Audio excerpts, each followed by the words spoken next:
Ana, acho que temos o link. Acabei de te encaminhar, professor. Obrigada.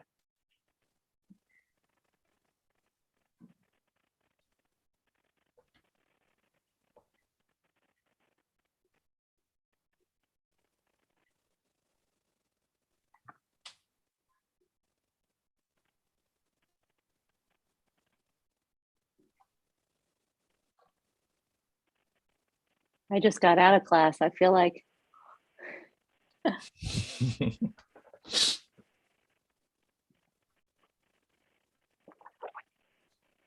Craig, are you going to announce I'll let you announce the Rockefeller work. Yeah, okay, sure, yeah, because I actually looked at the data set and counted up the current number of rights of nature cases. I was going to ask you, we have 180 and one thing and 178. What is It's it now? higher now. It's Wow. let me pull it up. It's where did it go? It's like 247, I think. It's 249 rights of nature legal provisions adopted or drafted and submitted in 27 countries, spanning all countries, all continents. Wow. So I'll just kind of go through the slides and, we can both talk on them, Mm-hmm. Yeah.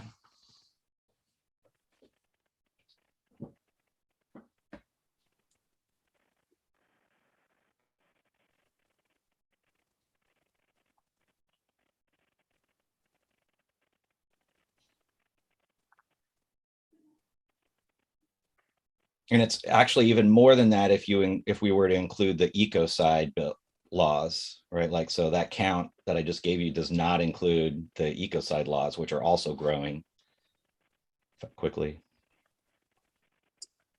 So, oh, really? Mm-hmm. And so are they growing primarily in Europe?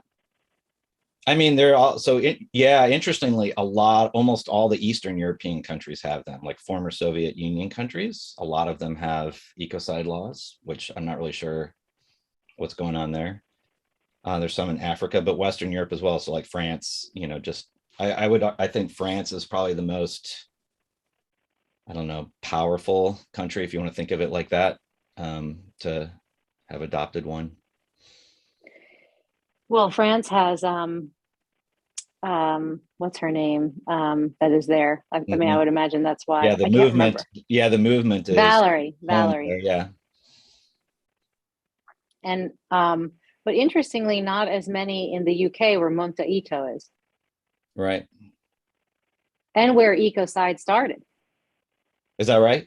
I didn't know that. Yeah. Mm-hmm. That may be because Mumta doesn't really spend her time working at the level of local or national governments. She's spending all her time trying to change European law because she thinks that's the biggest bang for the buck, essentially. Hi, I'm back. I think everything is working now. We can start. Are you ready?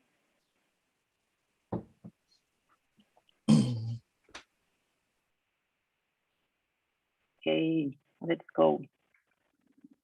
Hello, everyone. My name is Mariana Santiago. I am professor of the law postgraduate program at the University of Marília in São Paulo. I hope you all are well and safe in these difficult times that we are living.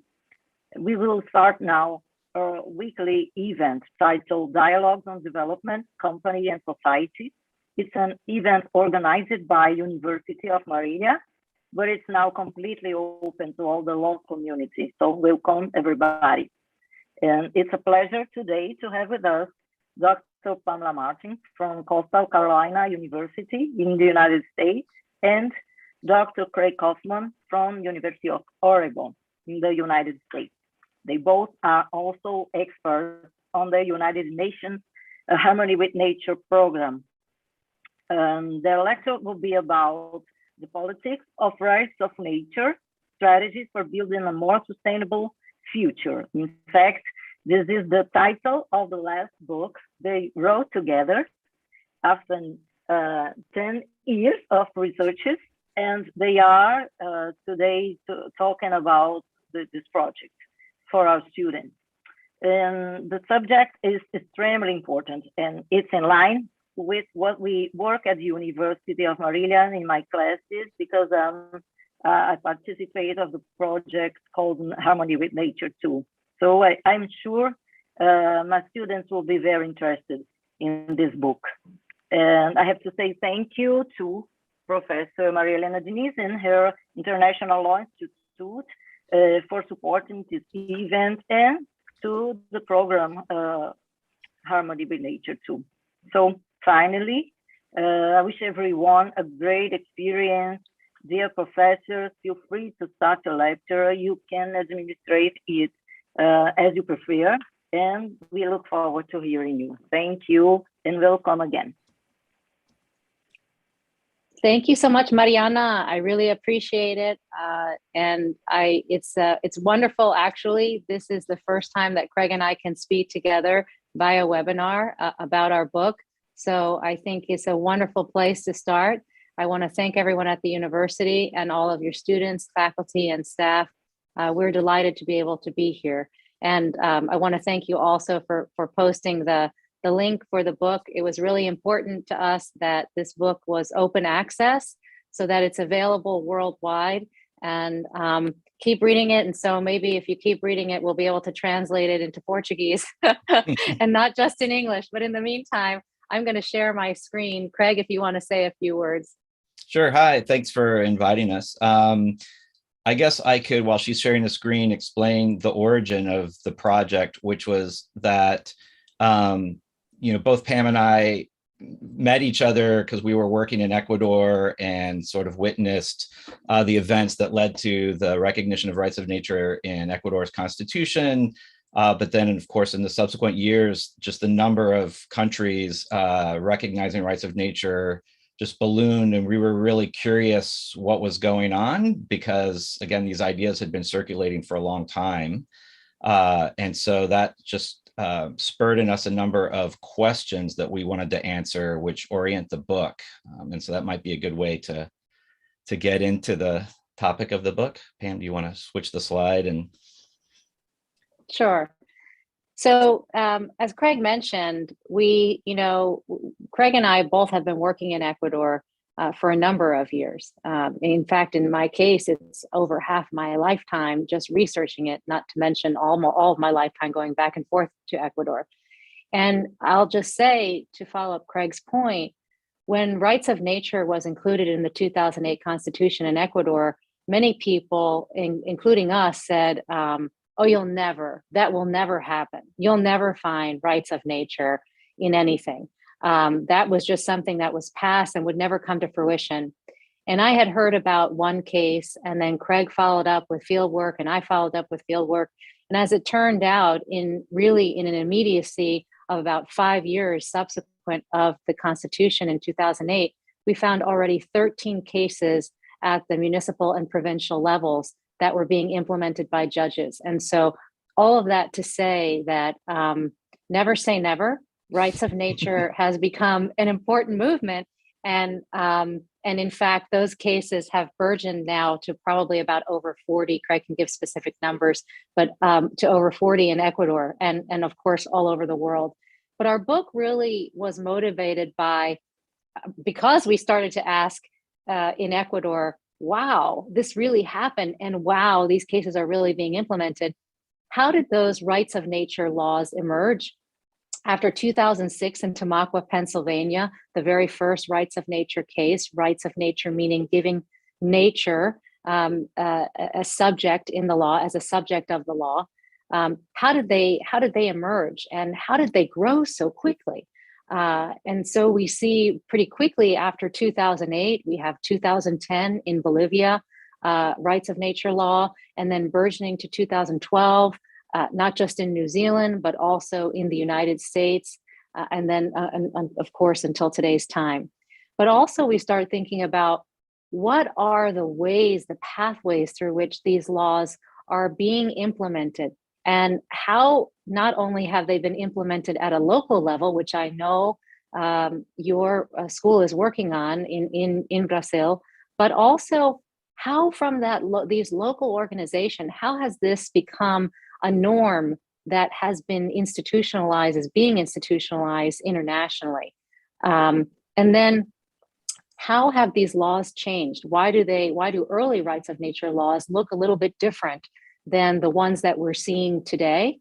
And are there competing constructions of rights of nature? And what does that contestation sort of look like? And how is rights of nature informing sustainable development? And in the book, we talk about the Sustainable Development Goals and how we believe that rights of nature and an earth jurisprudence perspective and norm can really inform and motivate sustainable development, giving those goals more meaning surrounded by nature. And then lastly, the book talks about the rights of nature laws. Why are they implemented in some cases and not others? So what constitutes a success, and how is one successful and not? And what are the hindrances or obstacles to rights of nature laws? And what are the strategies being used to overcome them? So those are the main questions. We go through a number of different cases around the world, from Brazil, I'm in Brazil, but from Ecuador to Bolivia, to New Zealand, to Colombia, to India, and some cases throughout the United States. Craig, do you want to add anything? Yeah, I guess part of the first question was just not why they were growing so rapidly, but also we were curious about, the idea that nature should have rights isn't a new idea, right? The idea itself has been around at least for decades in Western law, and arguably for centuries or millennia in many indigenous cultures and so forth. So that was kind of part of what was puzzling us, is given that this is an old idea and it's been around for a while, why did it only emerge after 2006 and then grow? And so with that, I guess we can start talking a little bit about that. Craig, do you want on that? You might as well continue with convergent evolution. Yeah. So what happened was, I went, like Pam said, we knew about the Ecuador and Bolivia cases and US cases. And then I heard about New Zealand. So I went to go do field work. And at first I expected that this was a story about network diffusion, that there were these activists diffusing these ideas and trying to promote this law in New Zealand. But when I went to New Zealand, I found out that that was not the case at all. In fact, their laws were not a result of sort of networks of advocates coming down and trying to push this. And in fact, we found upon closer examination that when you look around the world in each country, that the movements especially for the early rights of nature laws, the first 3 or 4, were really growing organically out of these domestic movements. And so it got us thinking about that instead of explaining the spread of these things through a diffusion model, that it's probably more accurate to think of it in terms of convergent evolution. That is, that people, communities around the world are all responding to common pressures that they're feeling on their local ecosystems, which is putting pressure on their families and creating problems for them in terms of health and other things, that was prompting them to look. And then they would realize that these problems are being perpetuated by existing law, including existing environmental law. So that was pushing them to look for alternatives to new kinds of laws that could give them relief. But they look different in each place because these efforts, in other words, the early laws are all structured differently in ways that are important for how we think about the norm of what rights of nature should be, like what rights should we recognize and how should we define nature. And so just like in convergent evolution, you see common features evolving in response to common environmental conditions, but that the specific features of the law, in other words, all of these laws have common underlying jurisprudence principles that we call earth jurisprudence, but they're all structured differently because the laws are being created in unique local conditions, unique political, economic, cultural conditions. And so that's essentially how we explain why you get lots of laws emerging at the same time, but that they all look different. I think we can probably go. Yeah. Oh, no. I was just going to say, and I think, so the age of the Anthropocene, we're facing these pressures. And one of the things that we notice is the pressures are moving out to local communities. There are these pressures where once maybe we're in a few places, now we're having pressures on nature in many communities at the same time. And with that, these communities are responding from the local level, and in the case of Ecuador, from the national level. And then Craig can talk a little bit about his network analysis and some of our thoughts on the international level. But it's happening concomitantly at the same time. You want to switch the slide? Because I think we well, talked about the next slide. Yeah, I was gonna talk about just a little bit though about sort of I guess we can, yeah. Okay, you know what? I'll switch it if you want to talk about this, Craig, and I want to go back to institutional change. Okay. Yeah, if you want to talk about that, and then I'll go back to institutional change. Well, I was just suggesting that you change the slide since you were talking about the age of the Anthropocene and the increasing co-violations of human rights. I thought that's where you were going to go. Oh, I can now though. Yes, and so with regard to convergent evolution, there are reports, right, that increasingly, where once we were looking at reports of human rights defenders who were being tortured and killed for their activism promoting human rights in different countries around the world. And now what we're seeing, the increase in co-violations, that is violations of those who are defending not only human rights, but their human right to live in a clean environment, their right to have nature be protected, to their right for nature itself to flourish and to evolve. And so this was a startling sort of, I think, discovery at the international level, that it's no longer just human rights defenders, but also earth defenders, right? Those who are protecting the places that they call home, that make them who they are. And that is sort of interwoven with their human right. And then the literature will many times when you look at norm diffusion, as Craig mentioned, the literature will tell you that a lot of these pressures are moving from, say, the north of the industrialized world toward the south, or from the south to the north, as either some type of diffusion mechanism that's unidirectional. But in fact, as Craig mentioned with convergent evolution, these pressures are upon both north and south, that all of the humans all over the planet are sort of thinking about these pressures and responding to wanting to protect their sacred places, indigenous, Western, North, South, etc. Did you want to add anything, Craig? Yeah, and there's in some cases even in communities where they don't think of them necessarily as sacred places, they recognize that these are ecosystems that they depend on for the conditions necessary to support life. So local water sources often. And so that's sort of a good transition, I think, to the next slide, which is why these laws frame nature in different ways, depending on this one, you mean? No, the scope and strength, where we go to our framework about how to compare the different laws. I'll go to that. Just wanted to finish on institutional change, because those of you who are in law school, or maybe those of you viewing, I think an important aspect of what we discovered in looking at how communities institutionalize or pass these laws, there are a number of strategies. And one of the primary key elements that we found are opportunities, windows of opportunity. And those windows of opportunity come because of timing, for example, political changes in a country, or because of structure, so that in the United States, we're in a federal structure, whereas Ecuador had the window of opportunity for constitutional change so that it was at a national level. And so that's one of the areas that we found to be most important. We also found the process of the construction of rights of nature norms to be experimental and to include learning. And Craig's going to go over the network analysis, but groups have learned from one another. And you will see that in certain laws, for example, in the Colombian law, it cites Ecuador and New Zealand's law.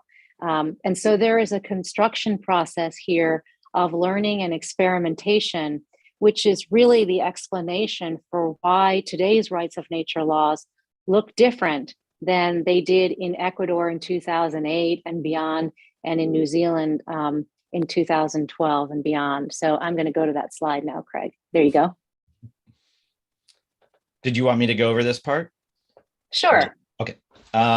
So because the early laws looked so different, you know, we had this puzzle of why they were different. We decided we needed some sort of framework for being able to compare and contrast different laws. And so we drew on these basic principles that they differ in terms of both scope. And so scope is like the extent to which how the laws frame nature and the extent to which rights of nature law is applied, on how it's applied, versus strength, which is the strength of the legal provision itself.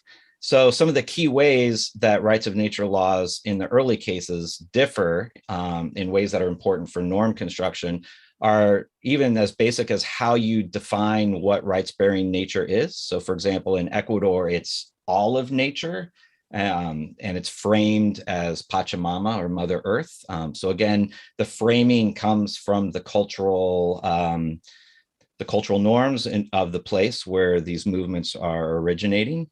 Whereas in New Zealand, rights-bearing nature isn't all of nature, but rather they designate specific ecosystems. And in the USA, you have ecosystems within particular communities that are framed as natural communities, and it's framed as a way to promote democracy, local self-governance of communities over their right to protect themselves from environmental harms. Versus in New Zealand, again, because the cultural context, this was coming out of treaty negotiations between Maori and the Crown government over historic treaty violations. It was framed as nature as living spiritual beings with kinship ties to the Maori and so forth. Another crucial difference is who represents nature. Are you going to have anyone be able to represent nature and have it be voluntary? Or are you going to appoint specific guardians and oblige them, make it mandatory that they represent nature in all policy arenas? And perhaps most importantly, what rights are you going to recognize? So in Ecuador, they recognize various rights like ecosystems' rights to exist, to maintain their integrity, to evolve naturally, to be restored. Versus in New Zealand, they granted legal standing, and it's framed as legal personhood. In other words, they recognize the same rights for ecosystems, for this ecosystem, that would apply for any legal person, whether it's humans or corporations or what have you. And in the United States, you have the emergence of a new, or a right that wasn't recognized in Ecuador, which is to flourish. And that's important because if you think about how you would measure a violation of rights of nature, it's one thing to have to measure it according to just the ecosystem's ability to exist and maintain its cycles. But it's another thing to think of a violation about what does it mean for an ecosystem to flourish. You want to go to the next slide? Sure. And so then we compared the strength of the rights of nature laws in terms of, and that has to do a lot with the type of law that you have, which is determined by the windows of opportunity, the political opportunity structures that are available. So of course, having it in your constitution is the most powerful, or national act, but municipal ordinances in the USA are much weaker because they can be preempted by higher level laws. And we looked at another range of differences, whether the laws establish a hierarchy among different rights, whether or not it encodes the precautionary principle, whether the rights of nature are fleshed out in secondary laws, regulatory laws, and so forth, and whether they've been acknowledged by courts, because obviously it's one thing to write a law, but it's a lot stronger if it's then been backed up by courts. And I'll just add, as Craig mentioned, I think some important points for those of you who are future lawyers that are thinking about writing these laws. First of all, let me just say that we wrote this book for you, in the sense that we looked at the construction of the laws, but also the political mobilization strategy on the ground and how they were passed. And one of the things that we found actually really awe-inspiring is that in Ecuador, RON has rights of nature have become transversal. So because they're constitutional, applicable throughout and primary, right? So because they're a constitutional article, they are considered as primary or first. And that actually has developed since 2008 to a series of cases that, and we can talk further about the cases that are now reconsidering, and this is an extractivist country, that are now reconsidering cases of mining extraction in places in the Amazon. So that's really an articulation that has developed over time. And that's what we mean by when we say transversal, so applicable. But also in New Zealand, and Craig's going to get to this, but in New Zealand, the Guardian Council has created other mechanisms of governance. So it's not just laws that we're looking at in the book, but then there are some of these rights of nature laws and decisions have resulted in new governance institutions, which we think is exciting. And I know that Craig thinks this too. I suppose we can say both of us think that there's a lot of implications for that for governing sustainable development at different levels. And then lastly, in the United States, we look at the different laws in the United States that are indigenous and non-indigenous.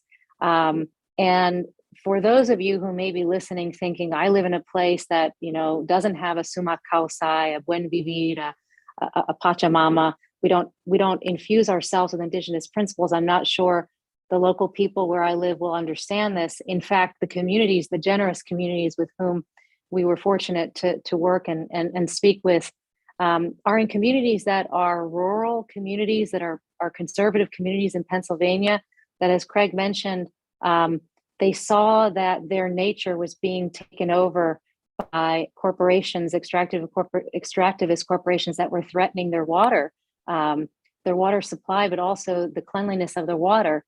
And they're agrarian communities that depend on water. They have wells. And so I'll just note that in Pennsylvania, though, the case of those laws were quite different than a very proactive case of Santa Monica, California, that passed an ordinance for sustainability rights.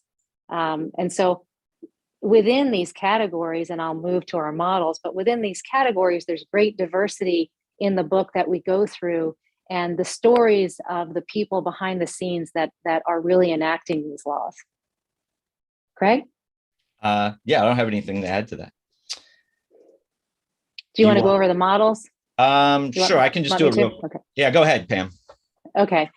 Actually, I'll credit Craig with this because Craig is really great about structuring things, and I'm all about the stories, so I won't lie. Craig and I started talking about, if we look at rights of nature laws that we've seen passed, from 2006 until now, they really fall into two categories that have then gone through learning and experimentation. And the one category is what we call the nature's rights model, which gives nature, rights or unique rights to ecosystems, depending on the level. So in Ecuador, it's all of nature. And if you're in Pennsylvania, it goes to a certain watershed, for example. And then in these cases, anyone can represent or speak for nature on behalf of nature, but no one is actually required to do that, but it's a possibility. And rights of nature then is protected and upheld. And so that's one case, sort of one model, I should say. The other model we looked at, though, we saw this development really after the New Zealand model, starting with the Wanganui River. Particular ecosystems are given rights, and what happens is these ecosystems have the rights of all other legal persons, right? So humans or corporations, and as Craig mentioned, he can, since he did the fieldwork for this, he can talk more about it, but the relationship and kinship, say, for example, with a river. But the resulting governance structure is different in this model because it creates guardianship councils that are actually obliged to look at the ecosystem, assess the ecosystem, report on the ecosystem, and protect the ecosystem. And so guardians become this integrated institution, and it has a decision-making, or as you know, as we say, proactive or a decision-making role. And so those are sort of the two models, and you will see in the book that Colombia is different than New Zealand, is different than India, and Ecuador is different from from Bolivia than from the United States.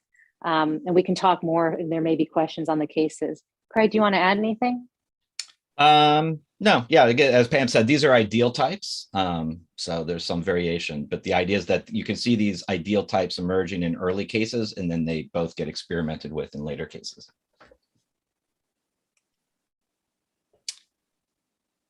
I'm not really sure, except for to say the following. The variation, of course, we mentioned was windows of political opportunity in cases, could be timing as well, which is also provides a window of political opportunity. But I think also what's important is number two here, that there is a larger structure of alliance and organizations that are part of the impetus for the success of rights of nature laws. For example, in Ecuador, there's a long-standing history of environmental and other organizations working towards embedding in the legal structure. And there was a constitutional convention in which those people were involved in writing rights of nature law. So there's this other variable of the socio-political alliance structures. And I'll just give you another example. In the United States, we had an organization, Community Environmental Legal Defense Fund, or CELDEF, and they were instrumental in many of the cases that we highlight, particularly those in Pennsylvania, in helping those in helping those communities organize. And then lastly, and the part that I think we'll talk about more, I find fascinating, but also so vitally important, is the connection to culture, which frames the laws ultimately, but also the mobilization, so that there's a deep, in Indigenous cases, we learn so much from Indigenous cases, there's a deep connection, there's an interrelationship, literal relationship with nature, but also different cultural contexts will present rights of nature laws in different ways because it's what's comfortable to that community, how they view their role in nature. And that really is what frames then the outcome of the way these laws are written. Do you want to add anything, Craig? I guess the only thing I would add is that this should be seen, you know, that the basic lesson from this is there isn't a one size fits all model of how rights of nature should be done. That rather the lesson is you know, each group, and this is obvious, I think, to activists on the ground, but that you know, groups adapt their strategy and approach based on the opportunities that are available to them. So for example, in the United States, there's, you know, our national legislature is not going to pass any new environmental laws. You know, it is shut down by gridlock. And so the activists go to the grassroots level, and we have, you know, they have the ability to pass new laws in their community through referendum, ballot initiatives, right? And in India, you have public interest litigation, which opens an avenue to appeal to the courts directly, and so forth and so on. So we'll talk, one of the things that we found is that there are a bunch of different pathways that can be pursued, through which rights of nature laws can be pursued and implemented. And the ability to mobilize public support for that varies. You know, the argument that you make for why people should care varies greatly according to the cultural and historical context. And I'm going to move to the network analysis. Yeah, so let me, I don't want to take up too much time on this, but other than to say that in the book, we tell the story of how, right, early on, there are these vague ideas about rights of nature and earth jurisprudence that are sort of circulating, but it's not a norm that anybody that's prominent or that you see in powerful decision-making arenas or anything like that. But after these early laws emerge from these organic local movements, the idea starts to pick up momentum, and activists start to develop these international transnational networks to try to promote the idea and scale up these experiments that are happening in other countries. And so in the book, we talk about that international network construction, and we do a formal network analysis. I won't go over all of that here other than to say it's in the book.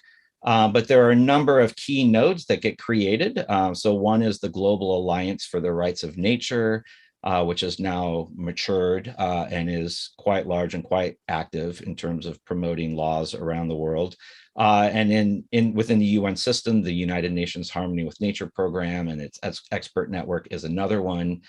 So you can read in the book about what that looks like. What you're looking at here on this slide are the ego networks of major members of the Global Alliance for the Rights of Nature, right? So the red squares that you see are members of the coordinating committee of the Global Alliance for the Rights of Nature. And then it's showing all of the network connections of each of those red dots as organizations. And what it's showing you is just that those, handful, there's like maybe 8 or 9 of these organizations, have together created a really dense global network of people and organizations that are collectively working to advance rights of nature laws around the world at all levels, including within the international system. And we show in the book, we break it out by region, networks of regions, and other things. And we show that there's a really strong correlation between the structure and the density of networks and where you're seeing these laws emerge around the world. And so while the early story, I think, was one of convergent evolution, after a certain point that after 2010 and certainly by the mid 2015 and so forth, it's now a story of there is a global infrastructure, a network of organizations working to advance rights of nature at all levels, the local, the national, and the international levels. And so we think that's responsible for both a dramatic increase in the number of legal provisions. We have a database project that tracks this, and I just checked it this morning. And as of today, we've been able to identify 249 rights of nature laws, legal provisions, in 27 countries spanning all continents. So it's become a global phenomenon, truly. You want to go to the next slide?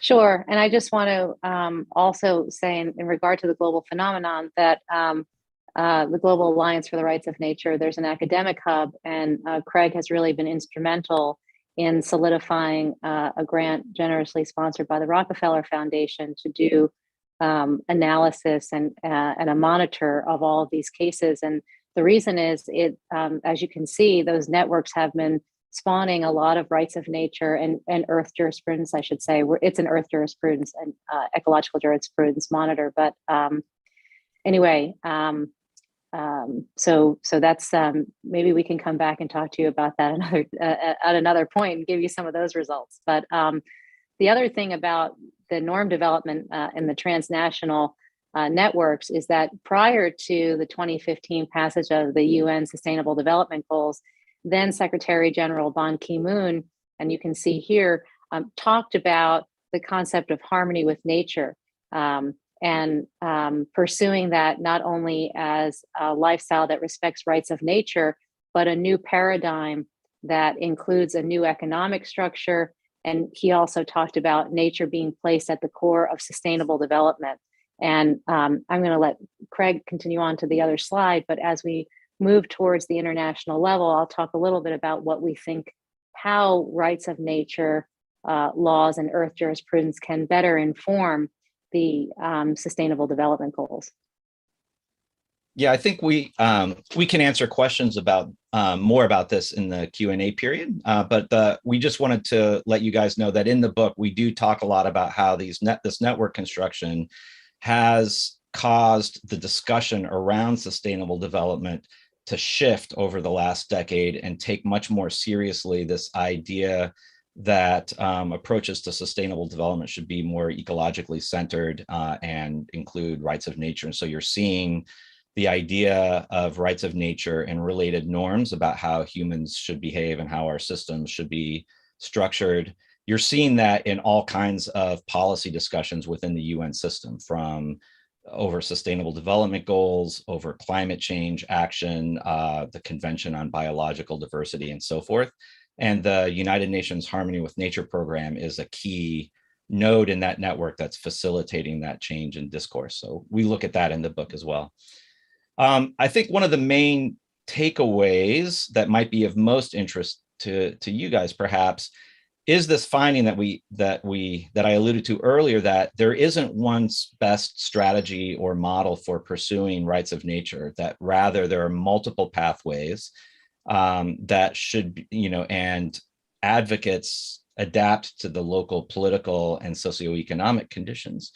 And one of the things that we found is that the pathway that, the big name early adopters like Ecuador and New Zealand, which is to say, have laws passed by your national legislature and maybe even in your constitution, is not a common pathway. It turns out that what happened in Ecuador and Bolivia and New Zealand was probably related to unique windows of opportunity that opened up to reform their constitutions, and in New Zealand's case, resolve historical treaty violations. And that's not the kind of thing that's easily scalable or replicable across countries. And a lot of countries you see closed opportunity structures, that is to say gridlock in legislatures, making it difficult to pass national laws. So you see the vast majority of rights of nature provisions tend to be propelled at the local level. So in the United States, that happens a lot through local ballot initiatives, but across Latin America, including in Brazil, especially, there are a lot of local government ordinances in Brazil, Mexico, Peru, and other Latin American countries. In North America, indigenous groups, which are often referred to as tribes, are reforming their tribal law, recognizing rights of nature formally within their own tribal law. One of the most interesting findings to us is that rights of nature advocates are also activating networks of executive branch bureaucrats. These are people like city council members, for example, and those responsible for creating municipal regulations, are just incorporating rights of nature into regulatory policy without passing laws at all. We can talk about some of those examples in the Q&A. But since time is short, we need to wrap up our comments here pretty quick. I know. I just want to end by noting that one of the most interesting things we found was that increasingly courts are recognizing rights of nature unilaterally. And what we mean by that is to say that there are a growing number of instances in which there are countries where there are no rights of nature is not recognized in law, formally in statutory law, for example, but nonetheless, judges are interpreting existing laws related to environmental protection and indigenous rights and community rights to make arguments recognizing rights of nature in their rulings. And you see that in Colombia and India and Bangladesh. And as a result, that is spurring an evolution in the jurisprudence underlying rights of nature, which I think leads us to the next slide.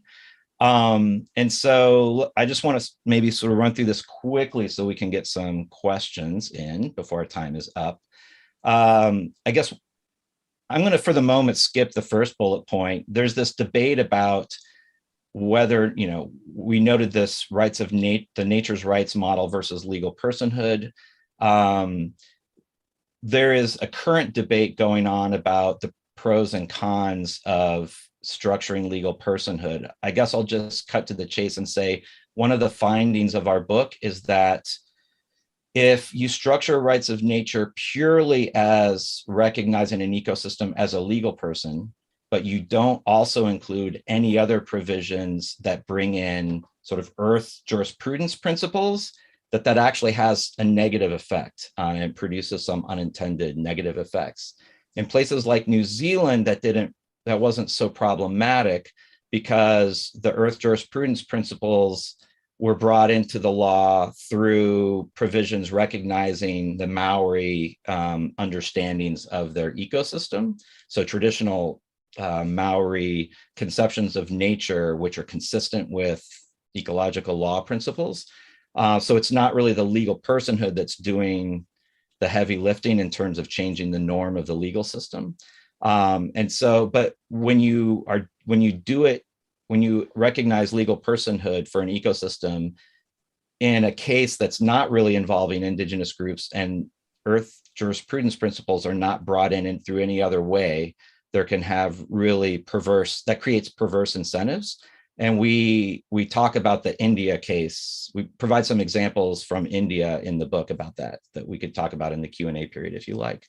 I guess what I wanted to end on was to just say the courts are being really important, particularly courts in Latin America, are pushing the evolution of rights of nature jurisprudence by, in their rulings, developing linkages between rights of nature and indigenous rights, for example. So increasingly, a number of courts in Colombia and Ecuador as elsewhere, as well as indigenous groups, are making claims that rights of nature laws are useful tools for protecting indigenous rights, and that these rights are inherently linked and through a concept that's being called biocultural rights.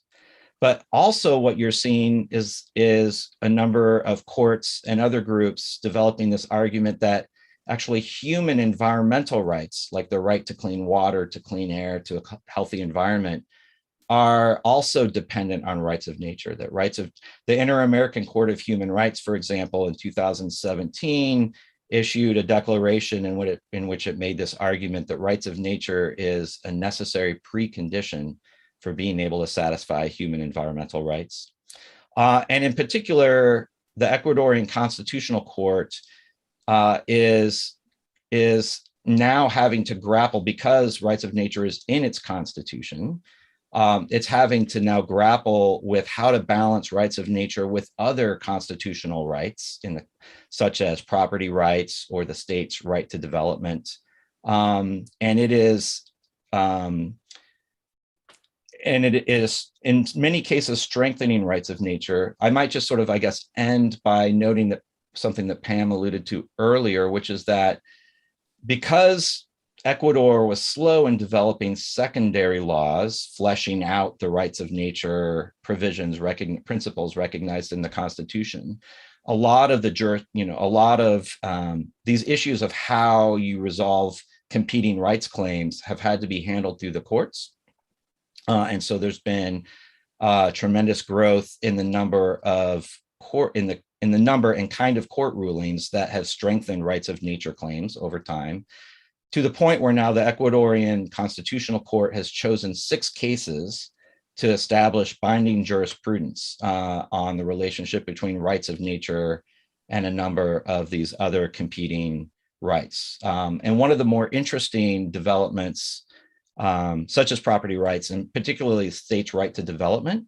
And one of the more interesting findings is that the courts are now changing the way sustainable development is conceptualized in Ecuador. It used to be that if there was a mining company that was developing a mine and a community pushed back and claiming violations of rights of nature, the courts would say, well, the Ministry of Environment did an environmental impact assessment and they issued the license.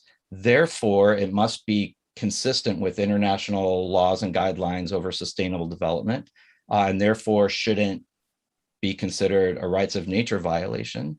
That is now shifting to where courts are now saying that it is not sufficient to have an environmental impact assessment or even a license.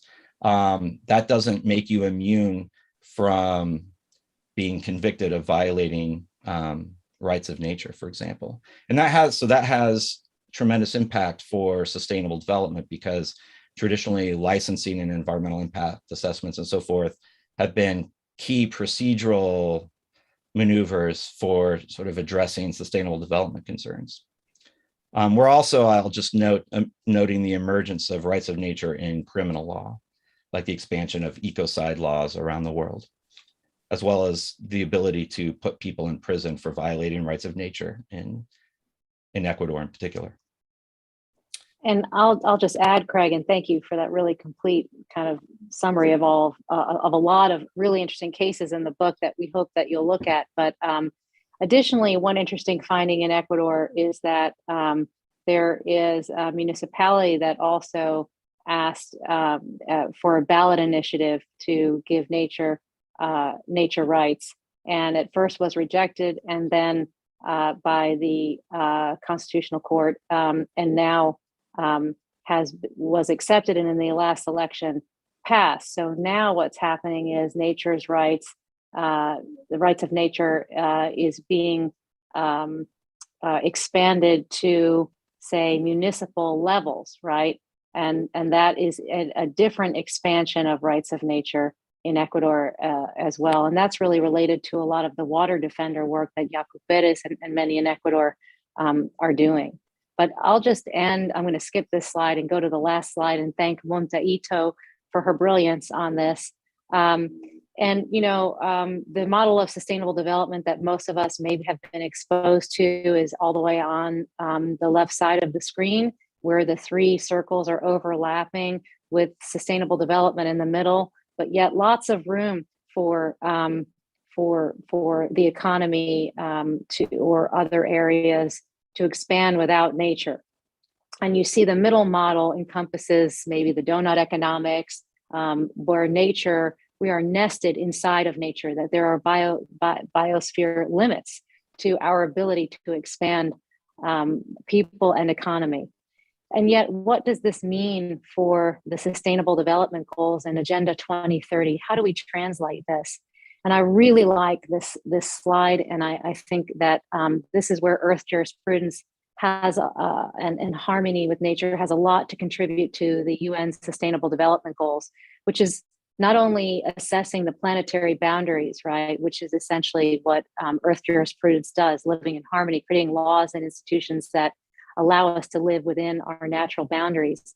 But then in terms of the goals, nesting the nature goals, right, that people and the economy nest on top of nature's goals. And so the economy fits within inside, the economic goals fit within inside nature's biosphere limits. And so I'll just end on that, and we'd be glad to, I realize that it's a little bit after 10 minutes to 2 o'clock my time, I think 3 o'clock your time. So we'd love to take questions, and we can talk more thoroughly about the cases as well. And I'll stop sharing my screen so we can see each other. Thank you so much, Pamela and Craig, for your lecture. You both talking together, it's like a symphony to me. I'm absolutely happy with this lecture. I have some questions on the topic. I think that is the idea, dialogue. So these questions are questions that I have studied a lot, and maybe no answers for all of them yet, but maybe you can help me to realize these answers. And the first, before I forget it, I have to send to you a project about Ecocide that we have in Brazil. It's not passed yet, but I think it's important to your work. I will send you after this presentation. And my first question is about all the association with the idea of rights of nature and the Andean culture. That it's true, I think it's right. But sometimes I feel that this idea is present in other cultures too, like Africa. And I don't know, it makes me sad. It seems like Africa is always the land of forgotten. It's always forgotten. So what do you think about it? Don't you think we should divide the protagonism about this point of culture? I'll let Craig take this because Africa was a place that he wanted to discuss more. Only to say that Cormac, we can't talk about rights of nature without talking about Cormac Cullinan and his founding work really in the field, foundational work in the field, and it includes those aspects of Ubuntu and culture, African culture, and interweaving of nature. But Craig, go ahead. Yeah, so I think it's important to, before I talk about Africa, I think it's important to note that the term rights of nature is often used to refer to two different things. One are these underlying ecological law principles, which are often called earth jurisprudence. And the second are specific kinds of legal provisions that explicitly recognize ecosystems as legal persons with rights and recognize rights for them. And the reason why I say that is because there is a lot going on in Africa that is broadly understood as within the rights of nature realm. If you understand the term rights of nature to mean this broader set of ecological principles of earth jurisprudence.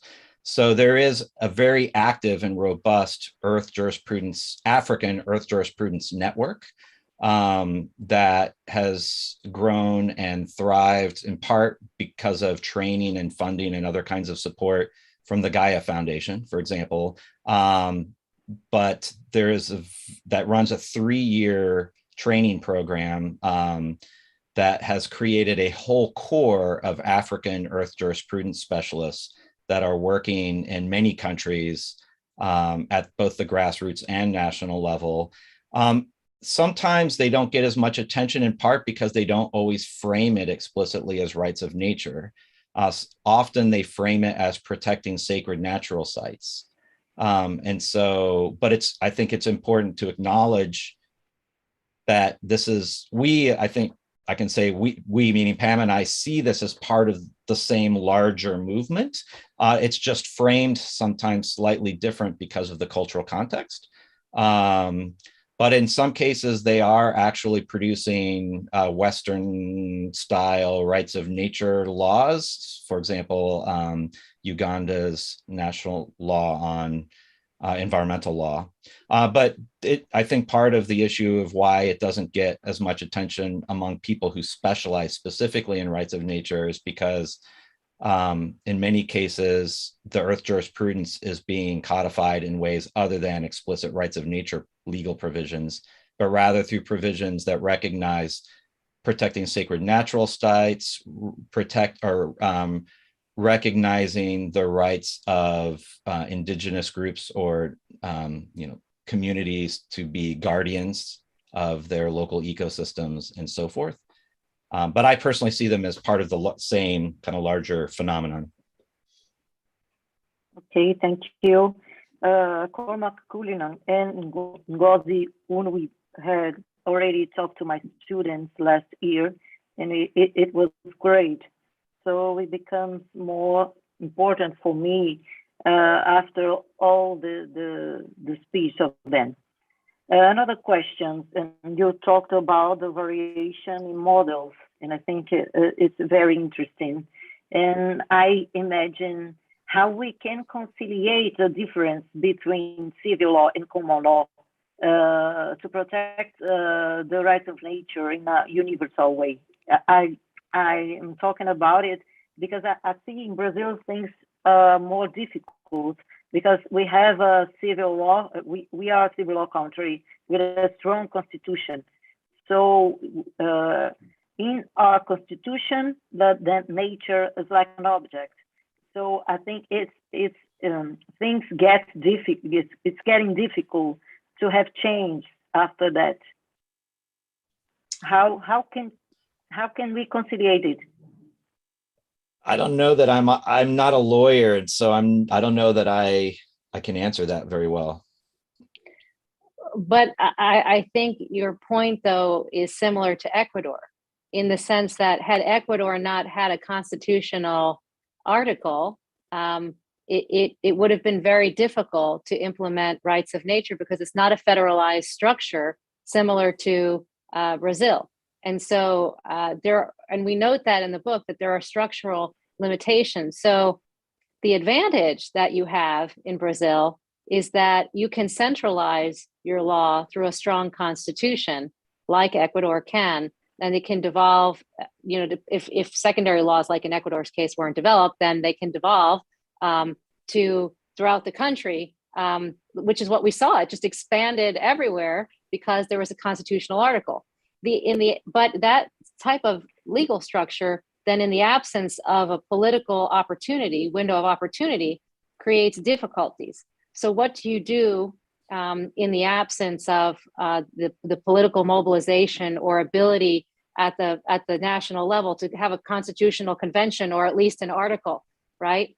I think like you are doing, Mariana, you push that movement at one side, right? You're working at municipal levels, maybe for inserting ecological jurisprudence in things like water protection, in things like watershed management, right? So you infuse the norms in other ways where there are political opportunity. And then you support, almost like the boomerang structure of Sikking and Keck, in the sense that you support then circumventing that national blockage with movements internationally that your constitution supports. So for example, if the Convention on Biological Diversity, Rights of Nature was not in the recent edition included, but if it were to be included and your national law recognized that, right? Or the Inter-American Court that Craig mentioned, these are international ways that you can almost sort of force your country then to accept these legal principles. But it would mean that the case would have to skip the national level and go to the international level, which is a lot of indigenous groups know that procedure very well. But I think that you point out the fact that while Craig and I, being in the United States, see the US as a limitation because of our federal structure, I guess in some ways, maybe in the absence of mobilization at the nation, we have the ability to have stronger state and municipal laws. Yeah, and that's basically the strategy here in the US of the groups working on this. So the US is like Brazil in the sense where it's a very federal, has a strong federal system where states have a relatively a lot amount of authority compared to the federal government. And so because of that, and it's hard to change the Constitution. So the long-term strategy, and it is a long-term strategy, right, is to first build as many of these local, county, or municipal ordinances as you can through ballot initiatives, where you don't need to convince the legislatures, you just need to convince the citizens to adopt these things. And then once you get a certain threshold of ordinances in a particular state, then it becomes more viable to change state constitutions. And that's happening now in, I think, 5 US states. There are real efforts to actually amend state constitutions within the United States. And then, of course, the idea is that once you get a critical mass of states with this in their state constitutions, then it becomes more realistic to start talking about a constitutional amendment at the national level.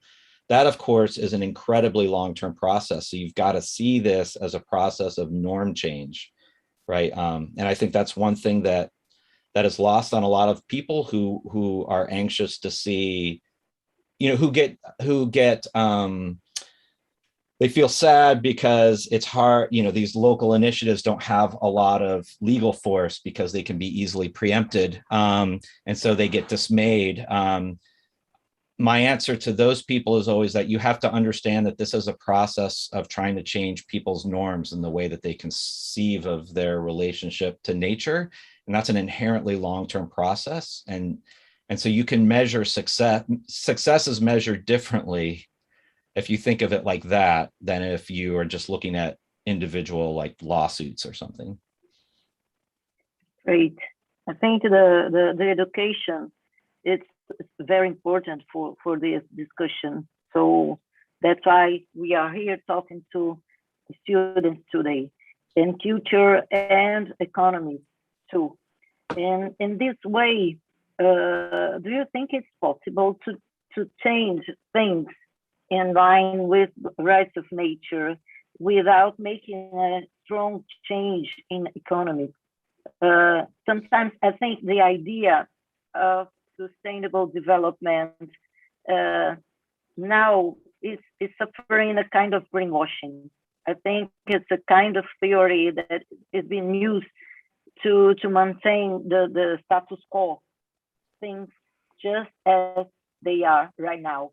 And sometimes I think this kind of speech about rights of nature is more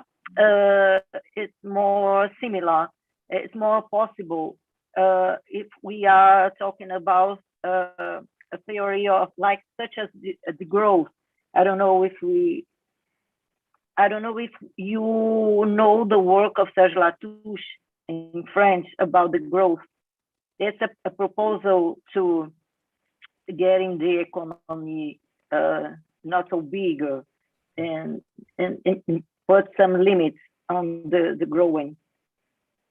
What do you think about it and the interference of this point on economics for our subject? Well, it's interesting you say that, because in discussing the ecological jurisprudence monitor, we've had a lot of conversations about the role of donut economics and ecological economics, et cetera. Yeah, I think the driving force is that your biosphere limits. It necessarily changes economic dynamics. I mean, it is the driving force, right? It's the independent variable, let's say, that's hitting the dependent variable. But I think that's why, at the end, at least, I was interested in talking about the Sustainable Development Goals, to say that all goals are not equal. That the foundational principle has to be the biosphere. It's how we live, it's how we breathe. And then we can build our, support our societies and build our economies from there. So in my mind anyway, it's a necessary change.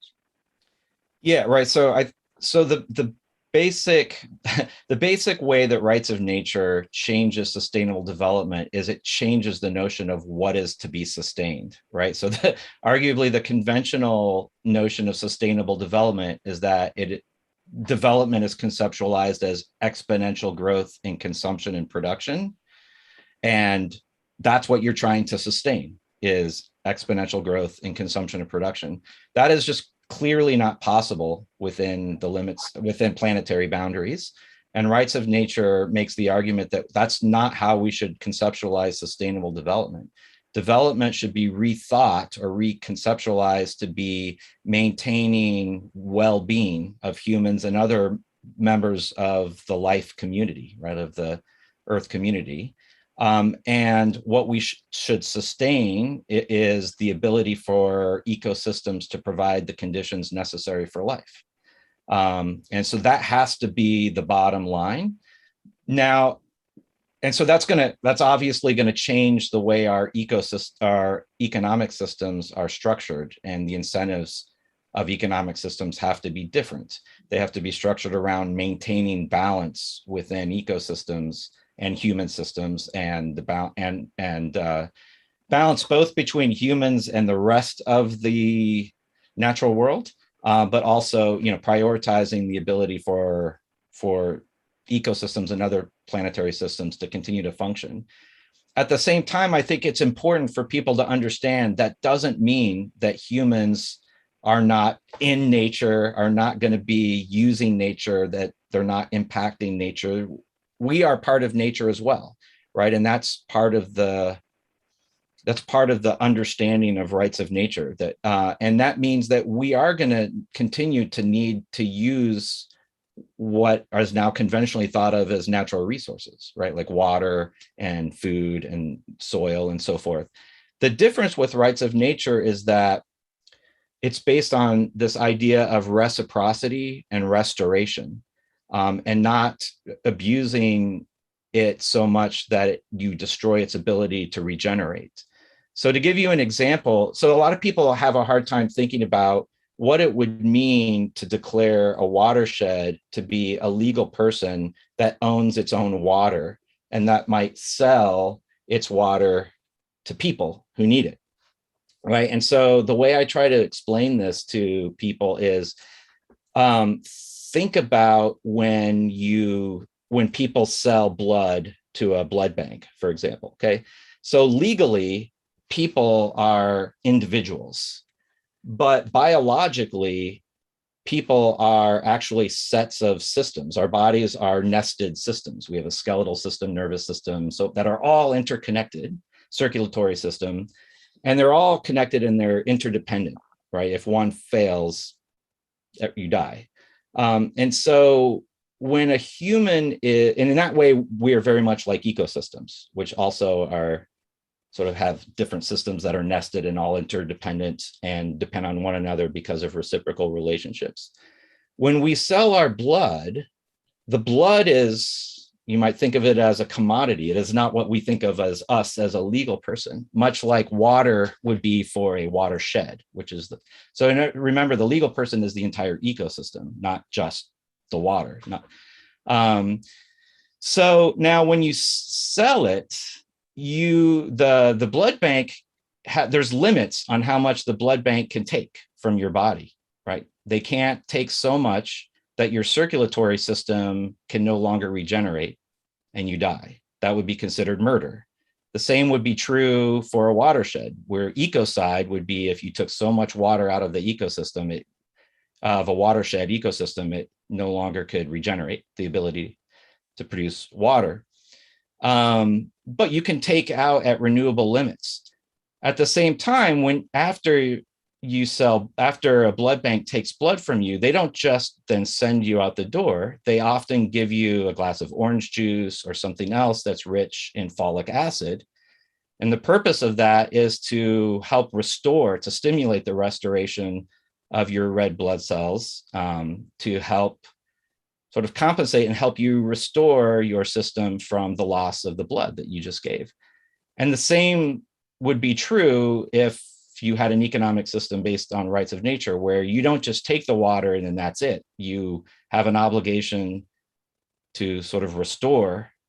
And that is kind of the way I think that payment would work, right? Because if you think of a transaction, so you could still imagine markets functioning in a rights of nature system, theoretically, where the watershed is, quote, selling you, but you're not paying in cash because watersheds don't need cash.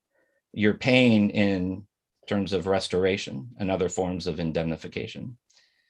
So I just put that out there because some people have a hard time understanding that, you can have a rights of nature system, legal system, that is promoting zero growth economics or a steady state economy and still have markets functioning in the sense that you're exchanging goods. It's just going to work differently because there's going to be limits, and it's based on a recognition of the need. You're recognizing the ecosystem as a subject who's engaging in the transaction, not as the object being traded or exchanged.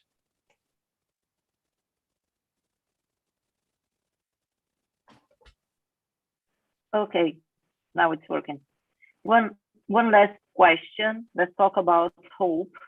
How can we have hope, me, my students, Brazilian people, in this political time of difficulty, and when so powerful people have pride to be against nature? How can we have hope? I think, I hope you'll read the book and find the hopeful stories in it.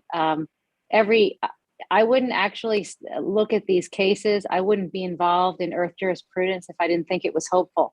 I think it's one of the most hopeful things that I have seen, to restructure our system around nature and to reconnect, for some societies, not all societies, to reconnect and understand nature. That is what has given us hope. And I think it's given us hope during the pandemic. Many people have used nature as a healing mechanism because they were trapped inside. It was the only place we could go since we couldn't be in large crowds around one another. But I think on a practical level, you see cases, in the United States, to have the administration that we had prior to the Biden administration, the Trump administration, that was actively promoting an extractivist agenda, and yet during that time period have local movements of rights of nature, to me was one of the most hopeful things that we had in the United States. And when Ecuador, okay, it's exciting to have a constitutional convention, but then to see regular people, and I should say that the stories of these cases aren't stories of I think they're superheroes, but they're not stories of presidents or movie stars.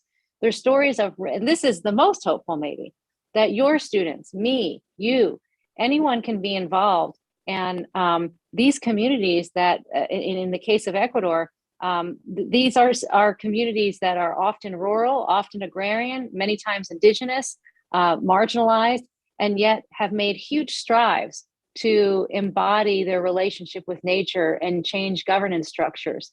I think also hopeful is the story of Colombia. Craig and I had the opportunity to have lunch with Judge Palacios and Judge Toledo, who made the record-breaking decisions on rights of nature there. And their reasoning for doing so was saying that the system they saw in their own country was broken, and that the structures, actual structures, they mandated the guardianship council because their structures were broken.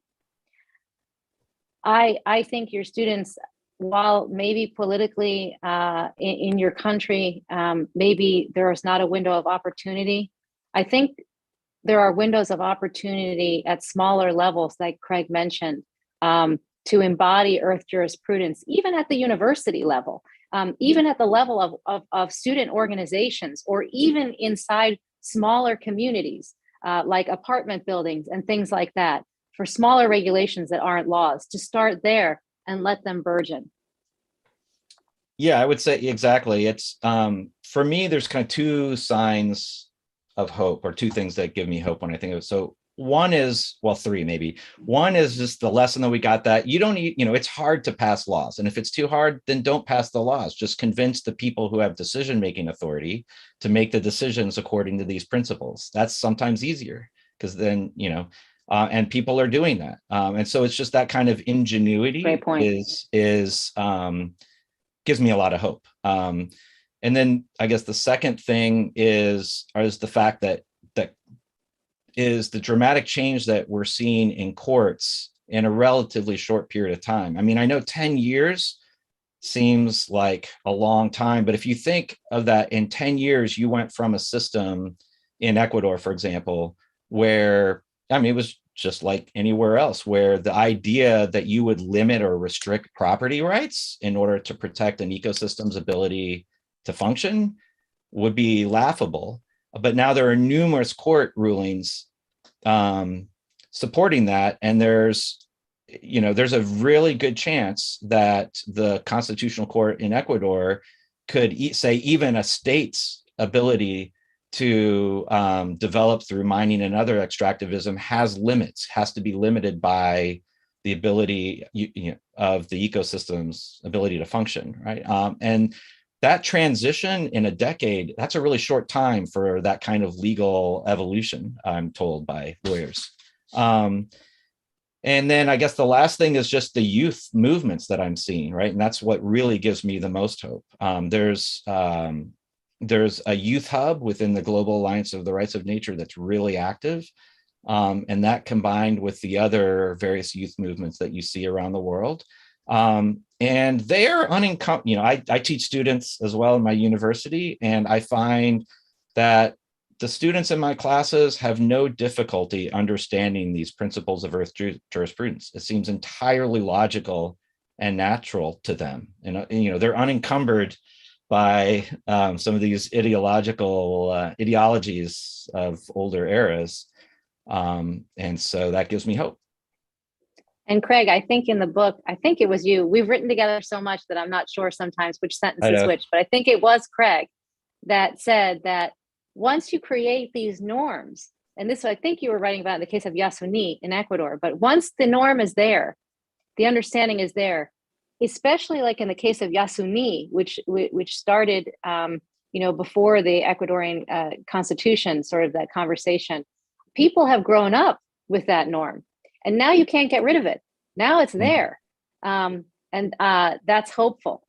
So we just have to keep kind of inculcating the norm. Thank you so much. We have to still working, right? Step by step, day by day. Let's do it. My friends, I think it's the ending of our event. Thank you so much for your participation, for your lecture. Your book seems more important after hearing you. I'm very proud of having you present today. And I'm sure that your presence here in our university today will enlighten many young students, many young people to continue fighting for the nature. And I think we can use the university in this fight. I think it's our duty as professor. So thank you so much. And I feel a little sad because we are not in prison because of the pandemic, but I have hope that someday in future we can have you both in our university in São Paulo. Thank you so much. And I'm sure your book will be a great success. I wish all the best for you and for the book. Thank you so much. I hope to see you soon. Yeah, thank you so much. Thank you. Thank you. Take care, everyone. Go students. Thank you. Bye. Thank you for the Bye-bye. students Thank that you. are with us today. See you next week. Mhm. Bye-bye. Bye-bye.